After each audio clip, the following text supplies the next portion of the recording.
बिस्मिल्लाहिर्रहमानिर्रहीम। इस video lecture में एचआर के चैप्टर सिस्टम ऑफ पार्टिकल का topic position of centre of mass of N number of a particle system discuss करते हैं। तो इसके अंदर हमने एक सिस्टम जो है एक n number of particle system consider करना है और इसकी जो कि हमने सेंटर ऑफ मास की पोजीशन जो है विद रिस्पेक्ट टू ओरिजिन मालूम करना है। तो इसके लिए स्टेटमेंट गिवन है कि consider a rigid body which consist a large number of small particle, जैसे कि एटम्स और मॉलिक्यूल होते हैं। एक रिजिड बॉडी है, इसके अंदर large number of small particles है, एटम्स या molecule, having masses m1 m2 m3 up to mn of position r1 r2 r3 rn to the centre या ओरिजिन। जैसे कि एक रिजिड बॉडी है, मासेस टोटल बॉडी की जो मास है इसको हमने स्मॉल पार्टिकल पे डिवाइड किया, जैसे कि m1 m2 m3 up to mn, और इसका जो पोजीशन है ओरिजिन तक वो हमारे पास r1 r2 r3 up to rn है। The position of centre of mass of this particle is given by. अब इन पार्टिकल का जो पोजीशन है सेंटर ऑफ मास का वो बराबर होगा, यानी इसका जो इक्वेशन बनेगा हमारे पास वो है कुछ इस तरह से, जैसे कि r centre of mass is equals to, यहाँ पर आ जाएगा हमारे पास इसके लार्ज नंबर ऑफ पार्टिकल है तो m1 r1 plus m2 r2 plus m3 r3 up to mn rn आ जाएगा, और डिवाइड बाय इस तरह से total masses m1 plus m2 plus m3 up to mn आ जाएगा, यानी mn आ जाएगा। अब यहाँ पर डिवीजन में जो m1 है, जैसे कि m1 plus m2 plus m3 up to mn, ये रिप्रेजेंट कर रहे total mass of the system, total mass of the system, यानी ये इसी सिस्टम का जो टोटल मास है वो रिप्रेजेंट कर रहे। तो इसकी जगह पर हम कैपिटल M भी रिप्लेस कर सकते हैं। तो ये जो m1 m2 m3 है, यानी यहाँ पर ये जो m1 plus m2 plus m3 is equals to up to mn है, इसकी जगह पर हम कैपिटल M भी रिप्लेस कर सकते हैं इसी इक्वेशन में। अगर इसके अंदर हम ये वाला m रिप्लेस कर देते हैं तो ये r सेंटर ऑफ मास जो है ये बराबर हो जाएगा, जैसे कि 1 by m n2 m1 r1 plus m2 r2 plus m3 r3 up to mn rn आ जाएगा। और यहाँ पर हम समीशन अगर अप्लाई कर दे तो r सेंटर ऑफ मास जो है ये 1 upon m summation i is equals to 1 up to n, यहाँ पर आ जाएगा हमारे पास m i into r i आ जाएगा। जैसे ये एक इक्वेशन बना हमारे पास, यानी m i r i का जो इक्वेशन बना,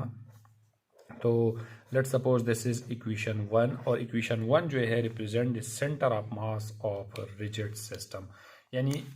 equation 1 represent the centre of mass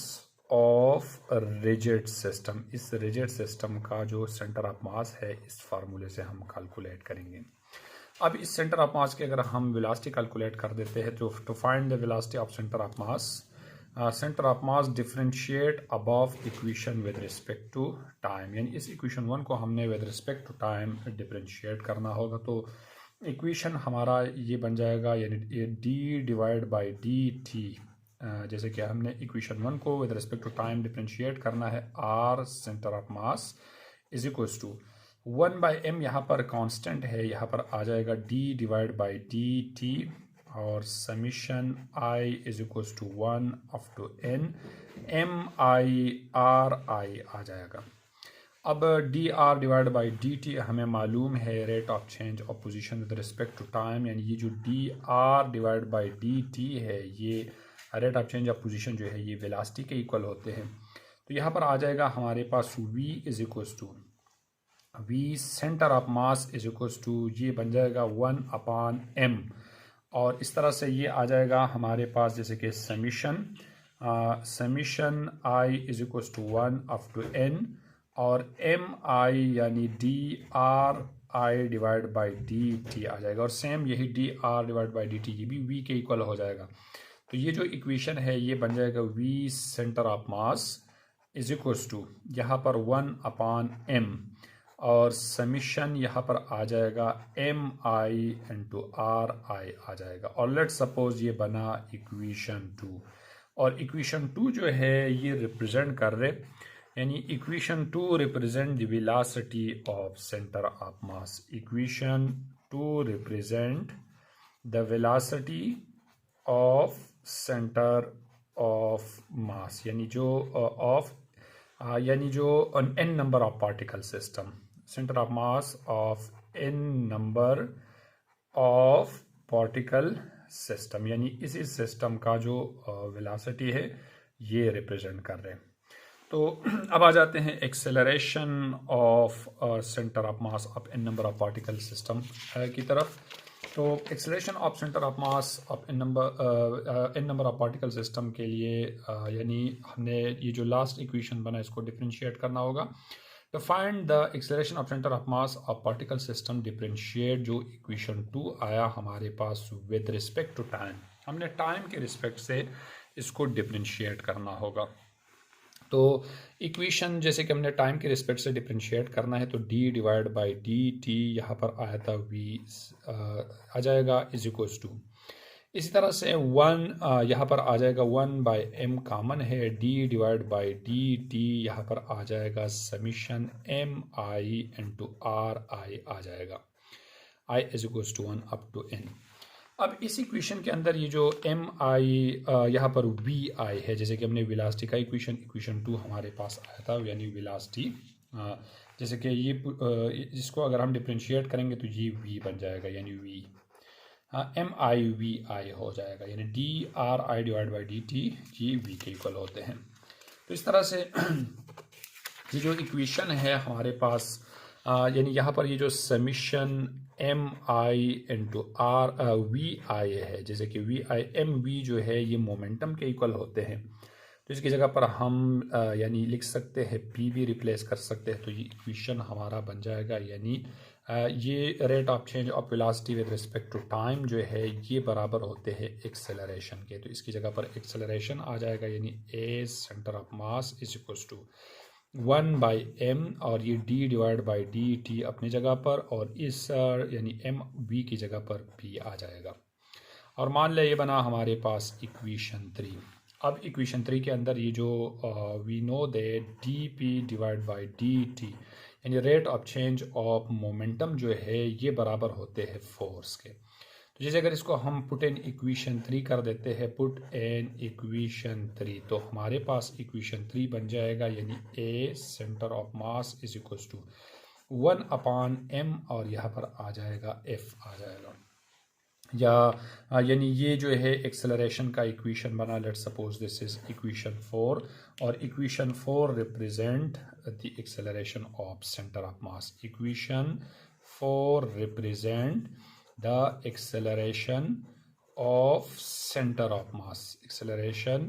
of center of mass of rigid system। ये जो rigid system है n नंबर ऑफ पार्टिकल है, इसकी जो एक्सेलरेशन है इस इक्वेशन यानी इस इक्वेशन से हम फाइंड आउट कर देते हैं।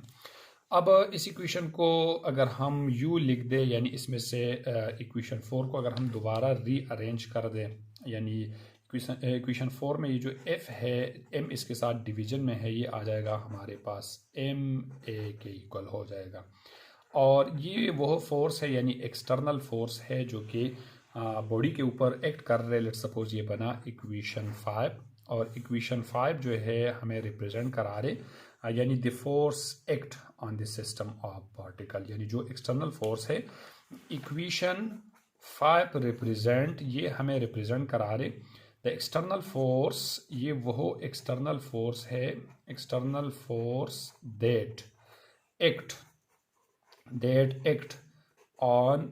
System of particle, on system of particle, जो सिस्टम ऑफ पार्टिकल के ऊपर लग रहे वो फोर्स है हमारे पास। अब इसमें एक कंडीशन अप्लाई कर देते हैं कि F, अगर हमारे पास एक्सटर्नल फोर्स जो है, if the external force act on the system is equals to 0, if the external force act on system is equals to 0, system is equals to 0, अगर ये 0 के बराबर हो, यानी इस इक्वेशन के अंदर अगर हम कंसिडर कर दे, लेट सपोज अगर हम ये जो एफ एक्सटर्नल फोर्स है, लेट सपोज अगर हम ये जो है 0 रिप्लेस कर देते हैं तो सो इक्वेशन 5 जो है ये बराबर हो जाएगा, इसकी जगह पर अगर हम 0 रिप्लेस कर देते हैं तो M A centre of mass जो है ये 0 के इक्वल हो जाएगा, और दोनों साइड को अगर हम जैसे m से डिवाइड कर देते हैं तो हमारे पास a सेंटर ऑफ मास जो है ये भी 0 हो जाएगा। और लेट सपोज ये बना इक्वेशन 6, और इक्वेशन 6 जो है represent in the absence of external force the acceleration of centre of mass will be equals to 0। Equation 6 represent in the absence of external force, ये जो external force है, the acceleration of center of mass is equals to 0, ये बराबर होगा 0 के, यानी जैसे कि हमारे पास ये बना। सो general form of equation 6 is given bye, या जो इक्वेशन 6 है इसको हम ऐसा भी लिख सकते हैं, सो इक्वेशन 6 हमारे पास बराबर हो जाएगा, यानी जब एक्सेलरेशन 0 है तो v सेंटर ऑफ मास जो है ये फिर हमारे पास होगा कांस्टेंट, यानी ये होगा हमारे पास कांस्टेंट। लेट्स सपोज ये बना इक्वेशन 7, और equation 7 represent in the absence of external force the velocity of center of mass remain constant। equation 7 represent in the absence of external force, ये जो external force है, external force velocity of center of mass remain constant, ये होगा remain constant, यानी इसके अंदर कोई change नहीं होगा। तो ये था हमारे पास acceleration of centre of mass, और इसी तरह से टॉपिक था हमारा position of centre of mass of N number of particle system. सबसे पहले मैंने position of centre of mass N number of particle system discuss किया, फिर इसके बाद वेलोसिटी, और फिर लास्ट में इसका एक्सेलरेशन। तो ये था कॉन्सेप्ट इस टॉपिक रिलेटेड। अल्लाह हाफिज़।